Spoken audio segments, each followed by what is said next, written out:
these last few sessions is that now that your mobile phones have been taken away, there are no WhatsApps to look at, no emails to see, nothing to Google either.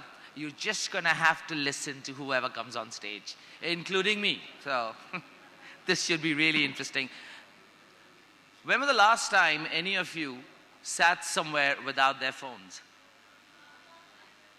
You've done that. Wow, okay. I can just see there's this horrified expression on everyone's face. It's like, you took my limb away. Someone's taken my soul. My phone is not in my hands. Oh my God. Yeah. So the next few hours, you're going to die that slow death without your phones. It's a highly sadistic thing for me to say, but that's exactly what's going to happen. Anyway, we are now about to begin. Get everyone, wherever they are, please settle down. As marketeers and advertising people, all of the initiatives we take, everything we do, all boils down to one measure: effectiveness. Whether it's effectiveness in terms of brand health, brand equity, all sorts of ratios attached to that, or effectiveness the way agencies look at in terms of message effectiveness, reach, etc. But oftentimes, we don't really know what those measures mean or what those KPIs really boil down to. Our next speaker is someone who specializes in decoding effectiveness. Edward Pank, or Ed, as he's known popularly, spent a lifetime in advertising, working with agencies like Y&R, looking after the Land Rover business as their global business director, and then agencies like Bates, working on major brands like Sony, Nokia, and Heineken. Eventually, Ed left the ad world and decided to go into the marketing intelligence world. He helped set up WARC Asia Pacific office in Singapore 8 years ago. Not only did he grow the business, but he also launched several initiatives, including the WARC Prize for Asian Strategy and the WARC Prize for Social Strategy. Here he is to talk about decoding effectiveness in Asia. Ladies and gentlemen, please welcome Ed Pank.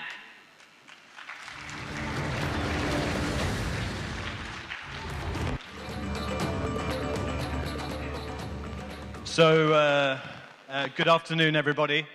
It's an absolute honor and a privilege to be presenting to you this afternoon.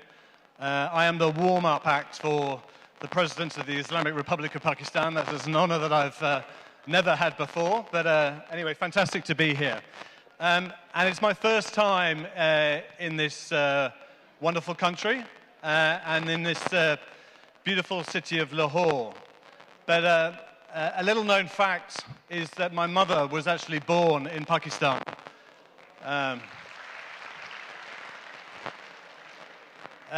She was born in Nowshera, PKP province, in 1941. Sadly, she passed away about 19 years ago. But anyway, a little piece of me believes that I'm coming home. So thank you for your warm welcome today.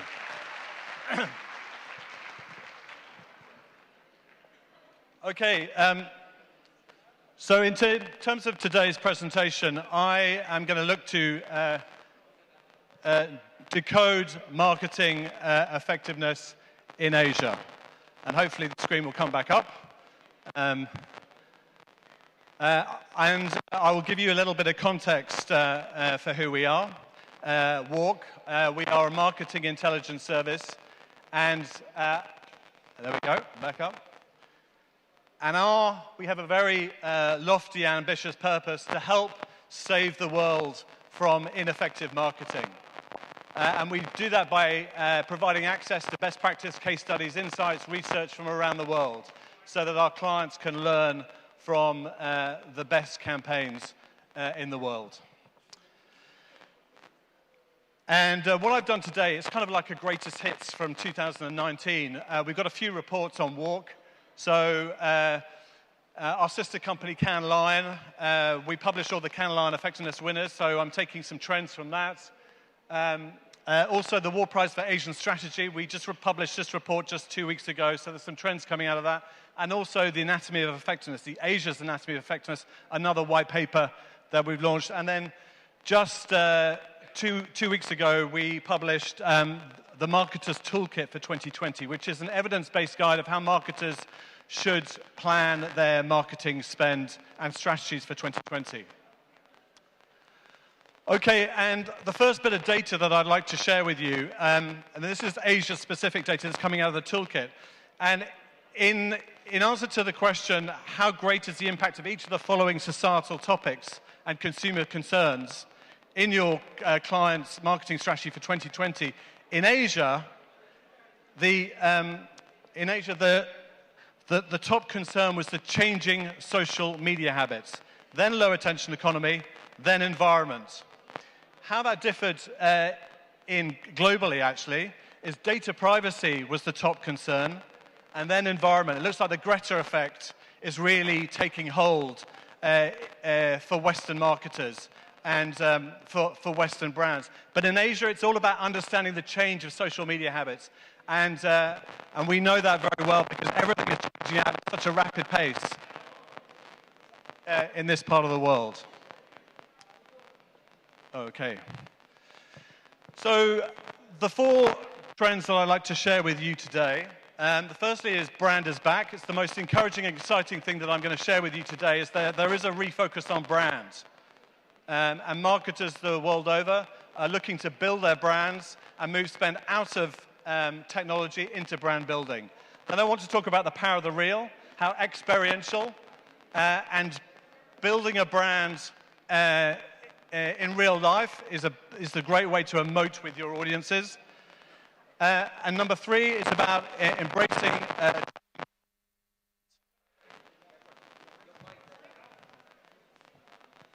Yeah. And then fourthly, about repositioning with rigor. Okay, so let's talk about brand is back. So the pendulum is most definitely swinging back. 70% of respondents in WARC's 2020 toolkit believe brands have overinvested in performance marketing at the expense of brands. And the CMO Growth Council that met earlier in the year looking for brand metrics to help shift budget back. They're acknowledging that they need better brand metrics to prove the case of how building brands can actually have an effect on business. And Forrester have advised the industry to shift $19 billion out of tech into creative brand building over the next 6 years. I think that's pretty astounding. And this is a chart that we like to feature quite a lot in presentations from WARC. It comes from Burnett and Field, which is a study on marketing in the digital age. So looking at how short-term interacts with long-term. And they've come up with a rule of thumb in terms of spend and how you should split it. 60% of your spend should go in long-term brand building and 40% against short-term activation. And it's important to realize that short-term activation, it kind of creates these sales spikes, but they decay as quickly as they arrive. And then you have brand building, which actually builds incrementally over time. And it's very important that you provide some consistency between the two so that your sales spikes and your brand building work in harmony and consistently. Okay. And then when we look at some data from the toolkit again, we can see that short-termism is the biggest concern. It's the second biggest concern in Asia. 43% of respondents in Asia. When drawing up your marketing plans for 2020, which of the following industry issues are the biggest cause for concern? And short-termism comes out of the second biggest concern. And globally, it is short-termism as well. So short-termism is an issue for the industry in this part of the world. Another data set that comes out of our toolkit is that 77% of respondents, so the sample size is 800 marketers globally, agreed that brands need to take a stand on social issues. And we see that played out in some wonderful campaigns in Asia. So, for example, last year, Sunsilk, they took on the transgender issue in Thailand with a story of a girl who was born in a boy's body and the story of the length of her hair. And also you have the Share the Load campaign from India, which was a movement of getting male households, the male members of the household, to do their fair share of their household chores. So some great examples of that, and we see the shift from brand purpose into brand activism. And I know a couple of days ago, the Nike Dream Crazy film was shared. Colin Kaepernick, who took the knee at the national anthem in the United States as a protest against racial injustice. So we are seeing the shift from purpose into brand activism. Uma Saini from Google India, she talks about the fact in a low attention economy, people will always find time for the things that matter to them deeply. The fact of the matter is, consumers don't care so much about brands. They care about the things that they care about. And if brands can align themselves with the values of their consumers, then they can engage them. It's wonderful to have your full attention. I don't think I've ever presented in an auditorium where no one has their mobile phones, actually. So in a low attention economy, I have your full attention. There's a bit of background feed on the mic, but apart from that, it's all going swimmingly well. Okay, so the first campaign that I'd like to share with you is one from Malaysia, actually, and it's for Tesco's. And this was entered into the Creative Strategy Awards at Cannes. And what they wanted to deal with is plastic pollution. But rather than penalizing people for not bringing their own bags to the supermarket, they wanted to reward people for using a recycled bag. And very cleverly, they had a barcode as part of the design motif on the bag. When that was scanned, they get money off their shopping. Let's have a look.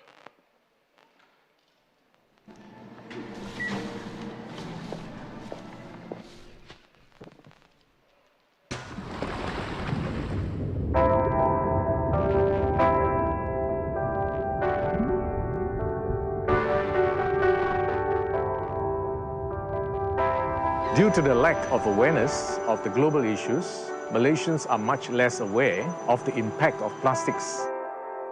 Single-use carry bags are killing our ocean. We need to do something to stop that. Until we can fundamentally change people's behaviour, we won't be able to make a difference.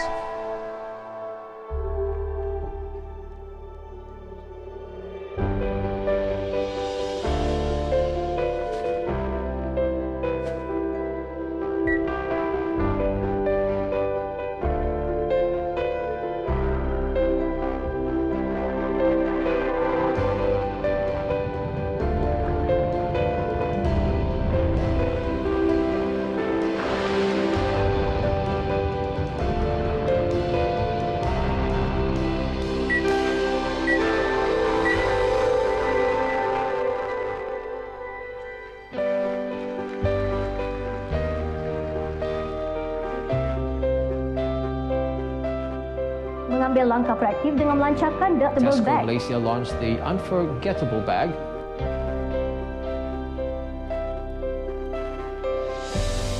Even if they bring them back once, it starts to resolve the problem. But we've seen hundreds of thousands of bags coming back already, and we see that moving into the millions before the end of the year. The unforgettable bag gives people a reason to bring back bags, even if they don't know about the environment.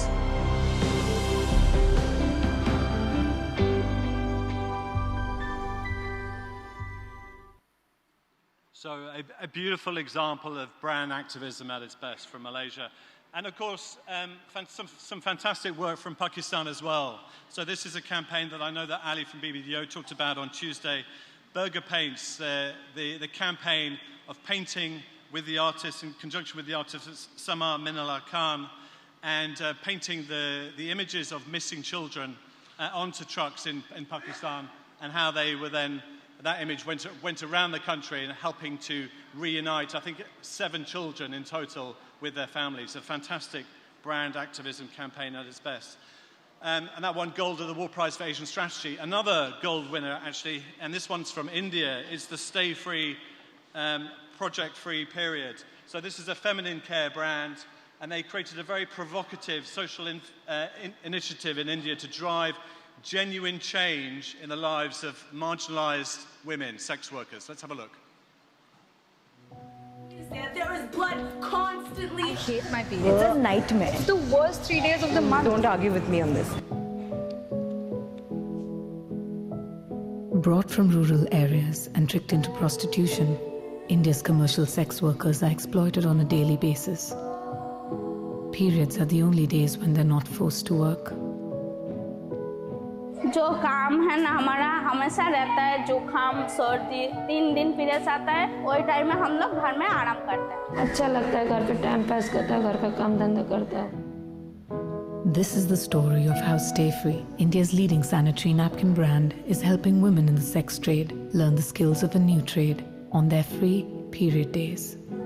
Introducing Project Free Period. India's leading anti-trafficking NGO Prerna and a team of expert trainers came together to create a unique curriculum. Designed to generate economic sustenance, the courses were condensed into easy 3-day modules for the women to learn one period at a time. अगर सीखेगा मेरे को कोई आगे जाके काम आएगा, बच्चा लोग को लेके अच्छा जिंदगी जिएगा बस। On International Women's Day, we took the project from a small room to the world with an online recruitment drive for more trainers. And then, our students were introduced to their first income from this new trade with an exhibition of their products. I think we've seen the women gain a lot of confidence, confidence in the fact that they can do something and that they can learn a new skill.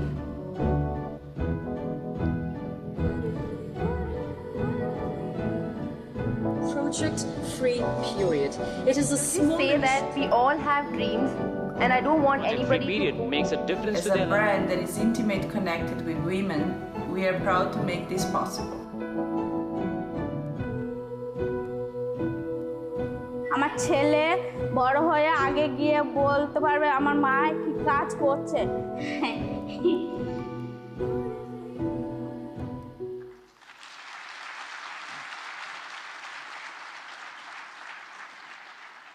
A beautiful brand activism campaign from Johnson & Johnson. Okay, so the second theme I'd like to share with you today is the power of the real. And this really speaks to the point that if you're creating a fantastic customer experience, this doesn't have to be just in digital channels. Actually, when you bring a brand to life in a very tangible, very real, very emotive way, it's a great way of engaging your audiences. And this is summed up by John Seifert, Chief Executive of Ogilvy Worldwide, who was Chief Judge on the Cannes Effectiveness Alliance jury this year. Brands have to live in the digital reality, but they cannot be defined by it. They need to have some kind of connection to a physical space. And we're seeing very much the rise of the stunt. So a few examples here. Snickers, Chinese New Year in China, 30% of chocolate is consumed at this kind of key time. But Snickers wasn't associated with Chinese New Year, so what they did is they had an association with China Eastern Airlines and painted the liveries of aeroplanes to really kind of get the message across. Greenpeace in the Philippines, and in conjunction with the ASEAN Summit, to get plastic pollution on the agenda, they created this art piece of a dead whale made out of recycled plastic and put it on a beach. And this kind of creates, it's a stunt, but it creates PR, it creates noise, and it gets everybody talking about it. And then thirdly, this campaign, I'm moving out of Asia, this is actually from the UK, a campaign for Calm 84. Calm stands for Campaign Against Living Miserably. And there's a very sad statistic that in the UK, 84 men take their own lives every week. And so what they did as part of this campaign, they put 84 figures on the side of a tower block in London, the ITV Tower. So when people were kind of commuting to work, they looked up and they saw 84 men looking like they're about to take their own lives. An incredibly powerful, emotive way of communicating. And this kind of really brings to the point about the power of the real. Another campaign from Pakistan. This is for UN Women. UN Women is the entity that manages gender equality as part of the UN. And what they wanted to do was to tackle the issue of child marriage in Pakistan. Unfortunately, children, girls as young as 6 were being forced into marriage. So what they did, they used a bridal fashion show, and they sent down a child down the runway in her school uniform, but the school uniform was embroidered with kind of wedding designs. So she had a hybrid of this sort of bridal uniform. and it creates a huge amount of buzz and earned media as a result. Let's have a look at the video. Weddings are a monumentally huge reason for celebration in Pakistan, especially for the brides who are adorned from head to toe in embroidered bridal wear. But it is not a happy occasion for all brides. Approximately 25,000 Pakistani girls become child brides every day, some being married off as young as 6 years old. When it's a child marriage, it frequently means that education is cut short. UN Women wanted to raise the legal age of marriage to 18. To show the true cost of child marriages, we hijacked the country's biggest bridal fashion show by partnering with Ali Zishan, Pakistan's foremost bridal wear designer. This is what a Pakistani schoolgirl wears as a uniform. We used the very uniform that schoolgirls wear, and by merging wedding dress embroidery onto it, turned it into the bridal uniform.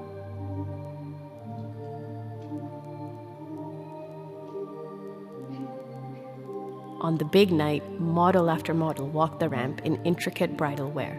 As everyone celebrated the bridal collections, out walked the showstopper, a little girl in the bridal uniform. One that begged the question, are all brides meant to be celebrated? When you see such an important development issue being raised, it really stirs a lot of attention. Struck a chord instantly. This combined fashion with women's empowerment. People rallied behind the cause. The stunt immediately went viral and made local and international news.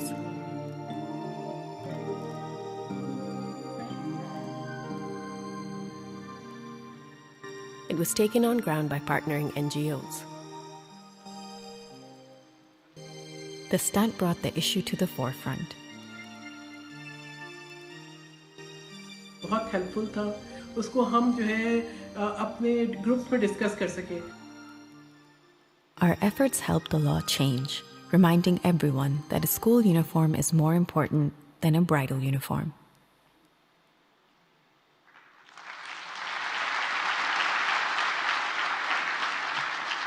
And a shout out to BBDO Pakistan. Congratulations. And this is just looking at some data from the Wall Prize for Asian Strategy, so a strategy competition where a lot of these are winners. And what we're looking at is data from the channels that are used in the shortlist versus the non-shortlist. And you can see how experiential influencers, mobile web and PR all over-index on the shortlist. So these are channels that are deemed to be more effective. And it's how these channels work together that has an incredibly effective result. Okay, so the third theme, trend that I want to look at is embracing a challenger mindset. And this is not just about smaller challenger brands, but actually how some of the bigger brands are embracing a challenger mindset. And this is...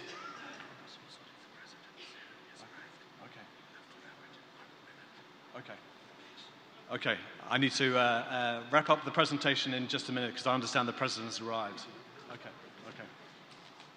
So if you... Okay, fantastic.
And like I said, ladies and gentlemen, please rise in respect of the President of the Islamic Republic of Pakistan. And we already gave you a round of applause before you came in.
शुरू अल्लाह के नाम से जो बड़ा मेहरबान निहायत रहम वाला है.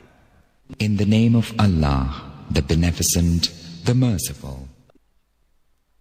هو الله الخالق البارئ المصور له الأسماء الحسنى يسبح له ما في السماوات والأرض وهو العزيز الحكيم. वही अल्लाह तमाम मखलूकात का खालिक, ईजाद और इख्तराह करने वाला, सूरतें बनाने वाला. उसके सब अच्छे से अच्छे नाम हैं. जितनी चीजें आसमानों और जमीन में हैं सब उसकी तस्बीह करती हैं और वो गालिब हिकमत वाला है.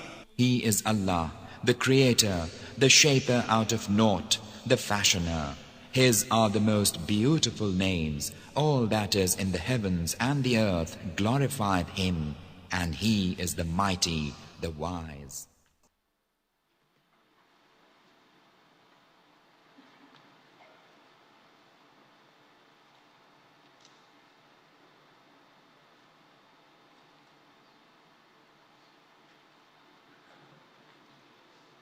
Bismillah ar-Rahman ar-Rahim. Ladies and gentlemen, on behalf of the Pakistan Advertising Association's Organizing Committee for Ad Asia Lahore 2019, I extend a very warm welcome to the President, His Excellency Dr. Arif Alvi, the President of Islamic Republic of Pakistan. Thank you, sir. Thank you for being here. And it is very interesting to note that ever since 1958, when Ad Asia started, there have been only 2 previous incidences and events of closing address ceremonies where the head of the state honored and graced the occasion. The first was 1989 in Lahore. The second in the 70s in Manila. And just with having had many firsts to this Congress, starting from its logo all the way to you lovely people here, it is a great pleasure and privilege for us that the President's office, the symbol of Federation of Pakistan, has been very supportive with his presence here this afternoon. Indeed, in Pakistan, things are changing. They're changing for the better. There have always been 2 Pakistans. There always will be 2 Pakistan. One that will pull you down and the one that will lift you up.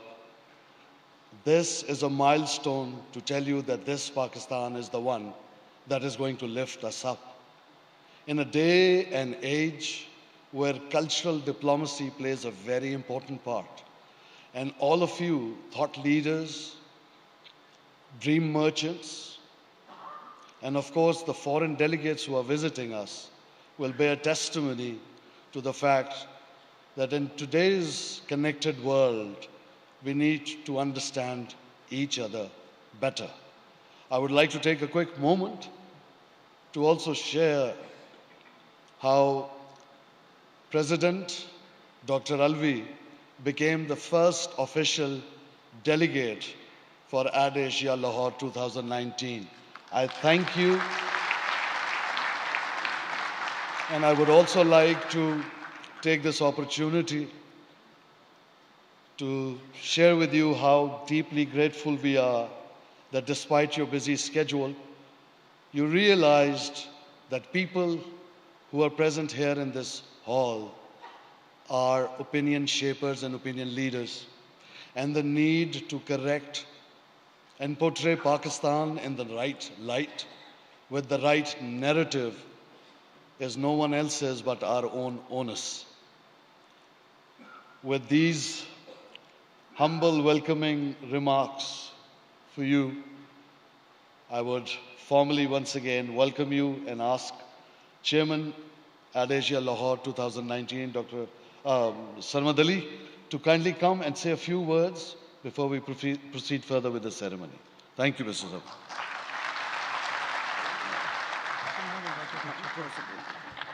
Bismillah ar-Rahman ar-Rahim. Good evening and Assalamu alaikum. Ladies and gentlemen, it is with pleasure and privilege that I welcome Dr. Arif Alvi, the President of the Islamic Republic of Pakistan, to the concluding session of the 31st Asian Advising Congress, Al Asia 2019. As Shahzad mentioned, Dr. Alvi was the first registered delegate to Al Asia 2019 and has been very supportive of our initiative since the day we went to him and informed him about bringing Al Asia to Pakistan. We are grateful to him for his support and to the Government of Pakistan and Government of Punjab for their cooperation in helping us organize Ad Asia in Lahore. In the last 2.5 days, sir, we have had numerous speakers who have stimulated the audience with their presentations. Sir Martin Sorrell, Richard Quest, and this morning Randy Zuckerberg, all, for most of them, in fact for all three of them and for other speakers, it was Pakistan first. And I hope when they go back to Pakistan, to their countries, they go back with a message that they will become Pakistan frequent and they will visit Pakistan more often and will come again and again to Pakistan. I think we have helped change the perception of speakers and delegates who come to Pakistan about our country. I always believe that there are two Pakistans. One that, the two Pakistans that Shahzad was talking about, but there are two Pakistans that I always talk about. One is what you see from the eyes of the Western media, and one that you have to come and experience for yourself. The speakers and the delegates who have been here have experienced Pakistan, most of them for the first time. And when they go back, they will go back and they will go with a message of a different Pakistan. A Pakistan that is vibrant, that is young, that is dynamic, and that is a resilient Pakistan. With this, sir, I once again thank you for your presence here, and on behalf of everyone here, say a very big thank you to you. Thank you, sir.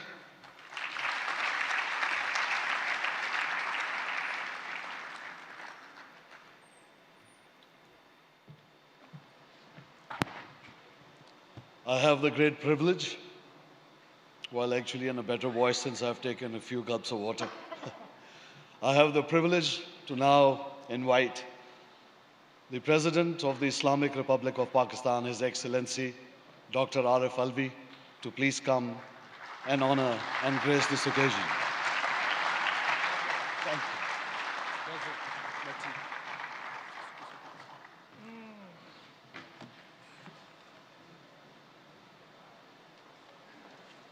Bismillah ar-Rahman ar-Rahim. My friend, Mr. Sarmad Ali, I don't know why doctor comes in mind, Shahzad Nawaz, eminent friends from all over. Assalamu alaikum. Respected speakers, I've heard very excellent speeches were made in the last few days. Ladies and gentlemen, assalamu alaikum. Of course, it is an immense pleasure to come here and speak on at the closing ceremony of the 31st edition of Ad Asia Conference. And somehow or the other, I've befriended people from the advertising spectrum, though I was only a dentist, but I don't know how come. We've been good friends in Karachi and always.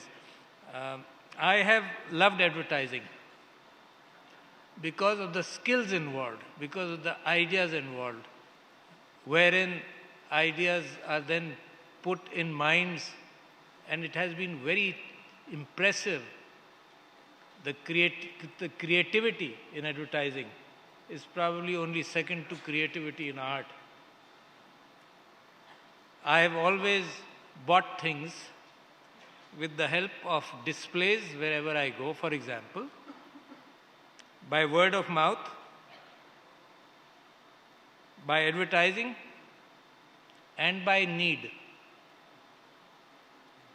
I don't think need comes in anymore. I think all of you have ensured the fact that whatever I want becomes a need.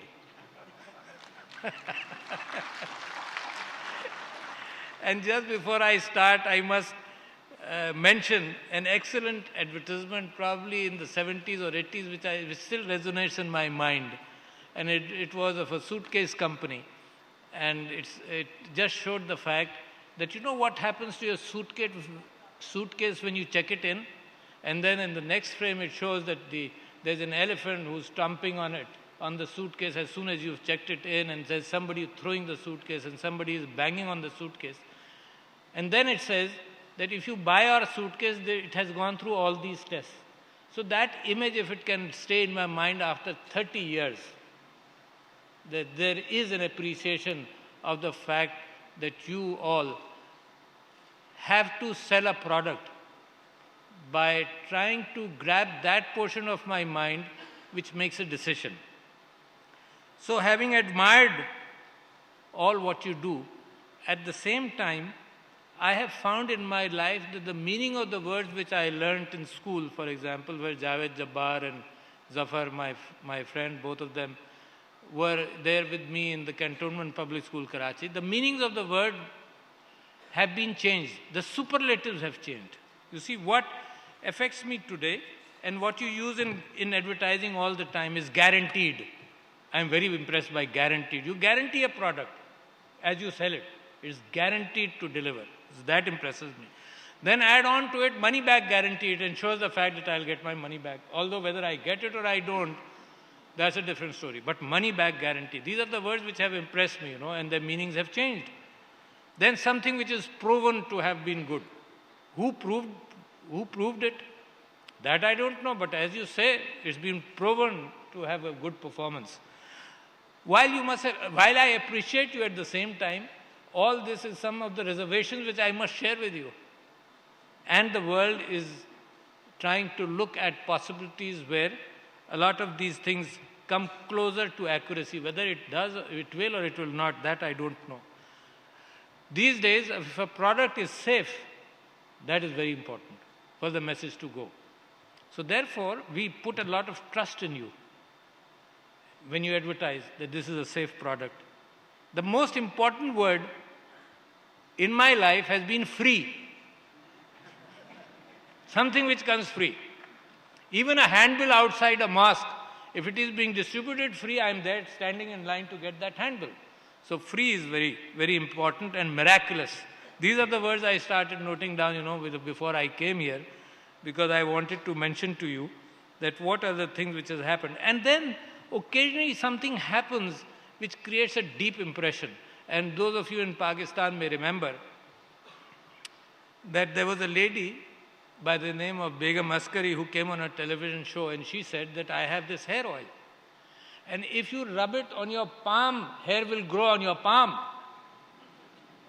And she made, of course, I don't know, she must have been convinced with that hair oil, but it is no more there. But must have sold millions of products in that. And I've been concerned by toothpaste because that's my field. And I've been very concerned, my association has been concerned on the haughty promises made that if you use this toothpaste, it will handle all the diseases which you have. It doesn't go beyond the teeth, but still, they could have made that claim also. So therefore, this is an introduction to what I want to present before you. Somebody said that we should be looking for truth in advertising. But somebody also mentioned that will be an oxymoron. Doesn't go together. But I hope it does go together. But today, I think the burden is greater. There is a blast of the media on different kinds of media. Advertisers sitting here from the traditional media on which Marshall McLuhan wrote a book in the 70s, I think, or in the late 60s. From the traditional media or the print press, it went to television media and then to the digital media today. In all this, as it is coming forward, there is somewhere it mixes up. Where it mixes up, there is a greater amount of fake news today which we are confronted in the media. And I'm not sure what happens to advertising. Truth in advertising is very important. And therefore, for example, the American Medical Association talked about the fact that when you are making your product in advertising, sometimes the reality is not what you show, but the reality is not of the product, but is the reality of photoshopping. So I'm confused. Today, if there are so many procedures, and that confusion is not only true in advertising, that confusion is there in real life. When so many faces are being modified, I'm confused what is the reality. Maybe it will take time for a subsequent generation to believe now that reality is a mix of what was done and what is. But to my generation, there is some confusion on how to make a decision on all these. And in the use of words, I still remember distinctly the story of formation of my party in Lahore. And very impressed by advertising and so many other approaches in life. Probably it's the meeting before the actual party formation when I used to do my presentations in slide projectors through slide projectors, and I came here with a presentation and I said, and there was a good 20 or 30 people in that meeting, and I said, I have a product.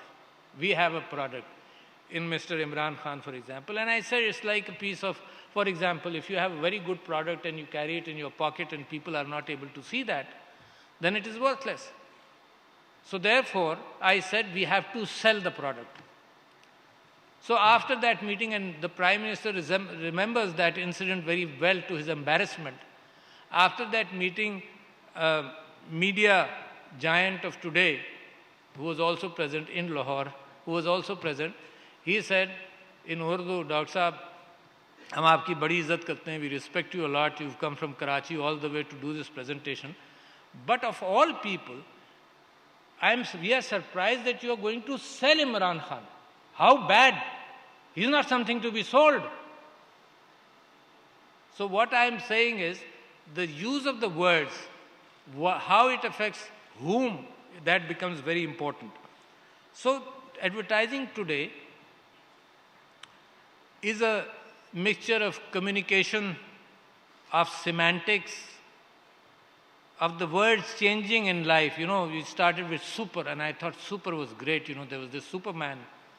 And when super was used frequently, then you had to use super duper to add on to super. So you have to coin words, keep on coining words to improve your display of a product.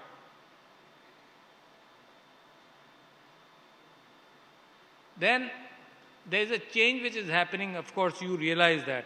There is a change which is happening between print, television, and the social medium.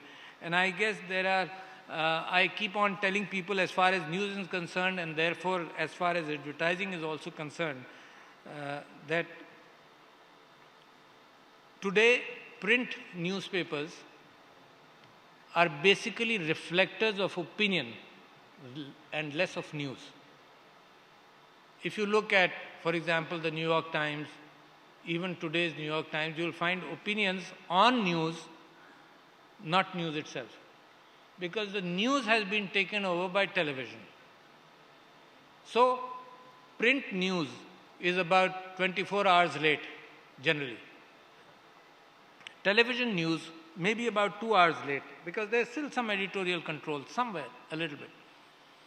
But the digital news is instantaneous, without editorial control. Everybody is a news broadcaster, everybody. And sometimes a very remote incident moves over in the social medium as fast as lightning. And that is where, therefore, advertising also comes in. So what the newspapers, for example, the opinion newspapers, the elite newspapers, what are they selling? They're actually selling their product also. While they're looking for your product to be a part of that newspaper's ad, they're selling their product. And what is their product? Their product is people who buy that newspaper, for example. People who purchase, whether it's an elite group of people, and therefore elite advertising can go there. But the newspapers and the television medium are also selling their product. And we made a decision somewhere in life. And that decision is pretty interesting. We decided somewhere along the line that we don't want to pay the full price of a product. So who bears the cost? So we allow a little bit of advertising. Somebody else pays the cost of the product, that the product is, for example, news or newspaper or a magazine. We don't want to pay the full price. Somebody else pays part of the price, and that is advertising, in the full confidence that we can make a judgment. And we can make a judgment for the better of what I want and what I need. And like I've said, today it has become very confusing on how my mind is being influenced in all matters, whether it is elections, whether it is fake news, and today there's a debate around the world to be able to differentiate. And in all this fake news, probably it was easier once upon a time, and that maybe only 10 to 20 years ago. It was easier once upon a time than in a lot of real news and the reality, you could pick out the fake part. So the majority of the news were probably 80 or 90% of the information, of the news, of the advertisement of the product was real. And maybe 10% was fake, so therefore we only had to train ourselves a little bit to understand the difference between this fake and that and the reality. Even then, people were being scammed into availability of jobs, people were being scammed in so many ways, but still we were able to manage that. But today, for example, I narrated a number of times as part of research which has been done, the digital medium like Facebook and WhatsApp, etc., in the Indian elections carried 80% of fake news, only 20% of real news. So it has become difficult. The tables have turned for us to be able to differentiate what is right and what is wrong. Right and wrong is a very difficult concept. Let's not bring it in, because right and wrong depends on who's making a decision. But what is, for lack of any other word, what is real and what is unreal? What is truthful or not truthful? Not in the bigger sense, but as far as the product is concerned. So therefore, the advertising medium has a huge burden on itself on what to do. And then I read, and this is my read information, and let me point out to you, there's somebody somewhere realized that if I place this product next to a very good scenery and this product next to not a very good scenery, the ability, the functioning of my mind is that I will buy a product which has been placed well. So therefore, there's a good game going on. Whether to my benefit or against me, whether there's a good game going on which is manipulating my basic human instincts in some way by news and by media. And it is a very close relationship between news and media. So that is effective conditioning. What has pained me also, in fact, I tweeted 2 days ago or a day ago on an issue in which children were interviewed, but anyhow, I don't want to go into that. But what affects me more is something which happened about 10, 15 years ago. My grandson insisted that he wanted to buy this soap. Some of you may recognize, I won't take the name, but he insisted every time my son or my daughter-in-law or my wife went out, he would say, I want that soap. And he was young enough not to be able to make a judgment on anything except the advertisement. So that worried me, because a product was being hitchhiked on a small mind, on a mind which is still learning to make judgments. The product was put on that mind and then it was sold. So I'm leaving these question marks for you because I'm confused about it. So I don't know whether there are answers or there are not. I believe, I'm not very optimistic that the world of tomorrow will be closer to truth in advertising or not close to truth in I'm not aware of that. But I must put these things before you. It has been very difficult to me in my life to differentiate between news and advertisements disguised as news. Some responsible journalism has now started putting a label that this is an advertisement, or putting a label when the product is being displayed on, something is being displayed on television, that this is news.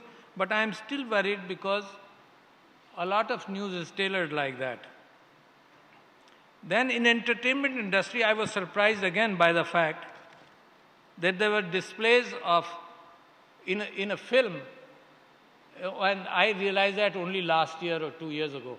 In a film, it focused more on for a time on a fast food place where the actor and actress were there. And I thought, well, that there's more time spent on this than what was usual. And then I was told, well, this spot, which is a part of the story, was sold for so much and so much. So now I don't know what is natural and what is not natural. So there's a confusion in that area also. But the worst is when there's political influence. And I must quote here, and I wrote this down because I thought it is important, because I feel today that there's a lot of political influence which can come on. This book, and I picked up an excerpt from the book, The Media Monopoly. And the author is Bagdikian, and he says, mass advertising is no longer solely a means of introducing and distributing consumer goods. It is a major mechanism in the ability of a relatively small number of giant corporations. Small people like us are afraid of giant corporations also. So keep that in mind. To hold disproportionate power over the economy.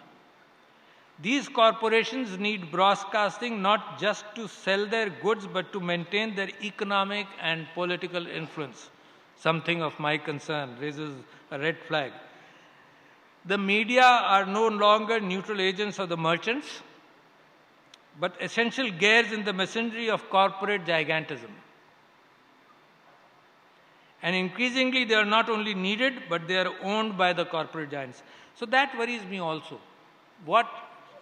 How the human mind is being manipulated and in what ways. And lastly, as far as the theory is concerned, as far as my reservations are concerned, and I'll talk about your visit to Pakistan and the future of Pakistan immediately after this. I'm very impressed by Noam Chomsky, and he wrote something which I had to search for to be able to come here and to be able to say something, and it finally, I was able to trace it. He says the obvious assumption is that the product of the media, what appears and what doesn't appear, the way it is slanted, will reflect the interests of the buyers and sellers, which it should do, but also of the institutions and the power systems that are around them. If that wouldn't happen, he said, it would be a miracle. So therefore, while I believe I am very impressed by the advertising creativity, I am also depressed by the fact that it should be able to guide me towards making a better judgment rather than just selling a product. For example, a lot of people like me, when I used to smoke, we kept on buying cigarettes, and the better the advertisement, the better the draw of that, and after many decades. So the responsibility of selling a bad product doesn't lie on you. I don't want you to be able to make judgments about products and what is being sold, but of course, at least on the fact that there should be truth in advertising. So I am glad that all of you have come together here. It is a beautiful city, but at the same time, I think you must have enjoyed Lahore, the cultural diversity of this place, the culture present in Lahore, the people of Lahore. And let me mention the fact that in the last few weeks or a few months, Prince William and Kate Middleton were here. They enjoyed it. And when I met Prince Charles in Tokyo, he was very convinced of the fact, and he said, Mr. President, my eldest son was in Pakistan. I said, yes. And he said that was one of the best trips they have done. That's what they reported to me.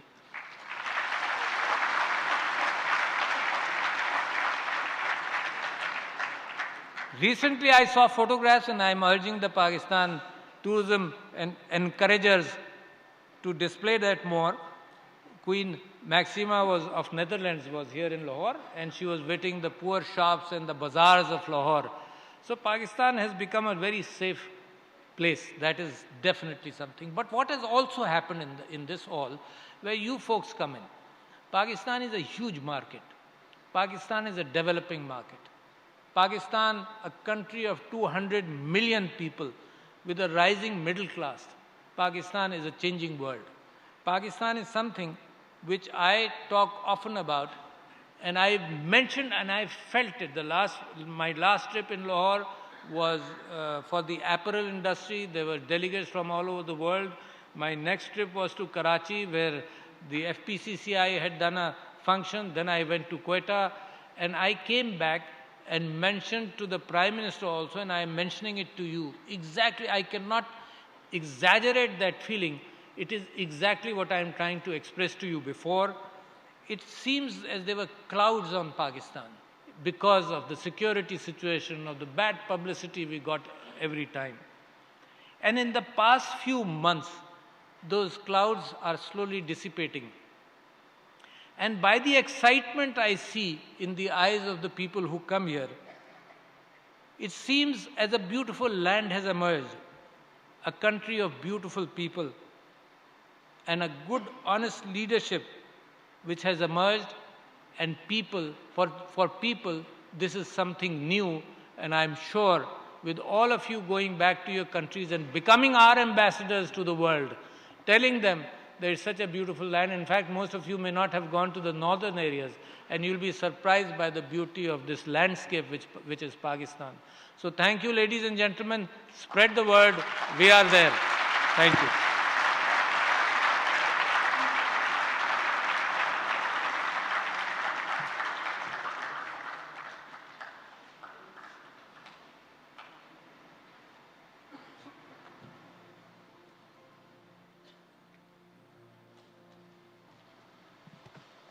May I request Mr. Javed Jabbar to please come on stage.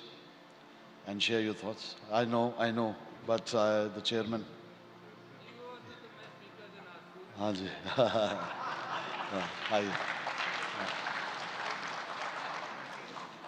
Bismillah ar-Rahman Rahim. Mr. President, this is most unexpected because I did not want to follow up on yours. Very fine, thought-provoking and profound remarks.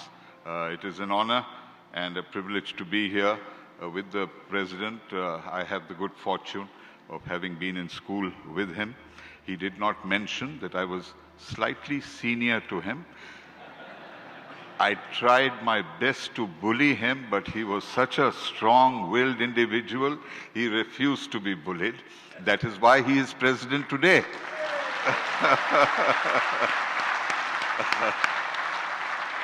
And I am a registered voter in his constituency, and I have voted twice, not once, twice for him. Each time he contested successfully.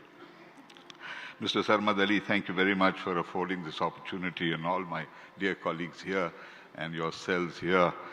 These past 3 days have been really exhilarating, and I'm only going to make very brief comments because having had the good fortune to serve as chairman at Asia 89, I've already inflicted some thoughts on you in the opening session. I just want to say, are comparisons fair?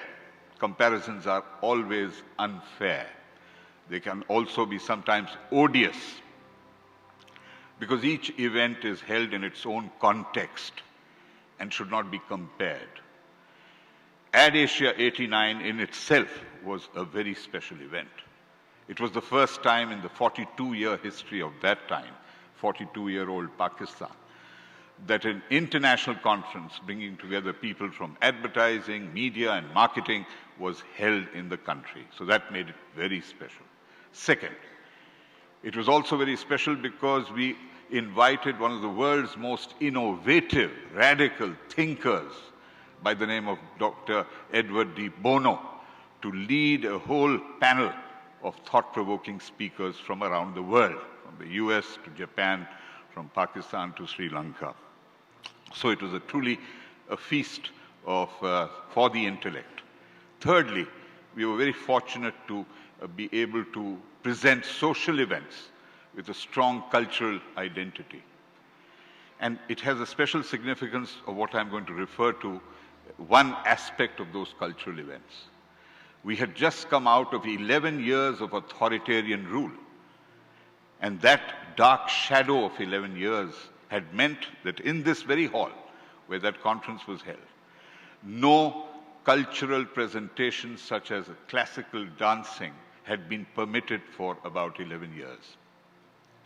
We wanted to present Nahid Siddiqui, who is one of our country's greatest dancers and exponents of classical music.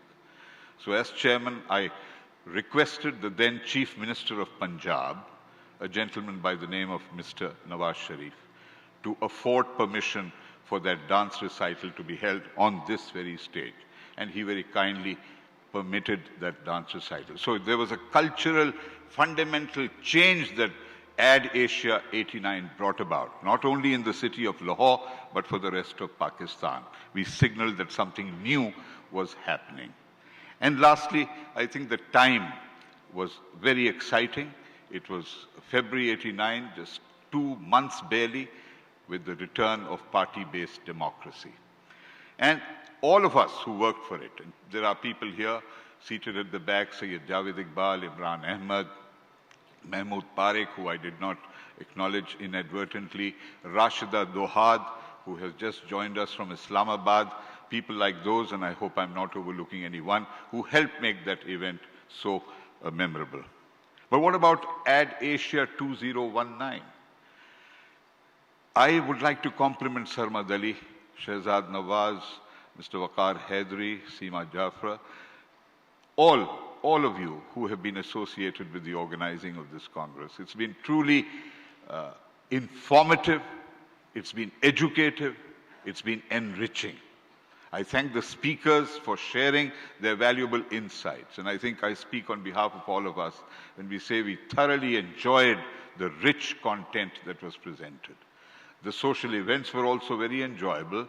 And the most important, perhaps, point is that we are now in the context of a country witnessing a new upsurge of democratic self-confidence.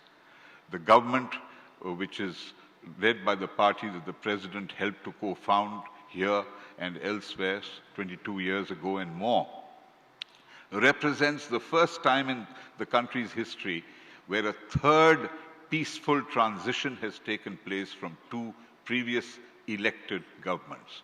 So it's truly a very epoch-making time for Pakistan, and an economy that, after going through many rigorous pressures in the past few months, is now beginning to show the promise. So AdAsia 2019, I think, represents the beginning of a new era full of uncertainty, but full of excitement and full of the unknown, which is the great mystery for all human experience. Thank you for affording me this opportunity, and all the best.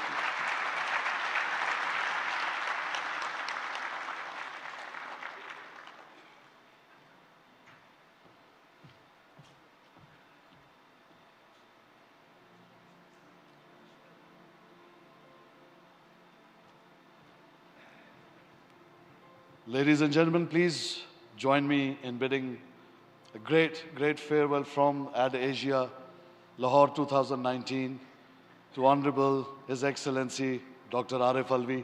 Sir, thank you very much for your time and love.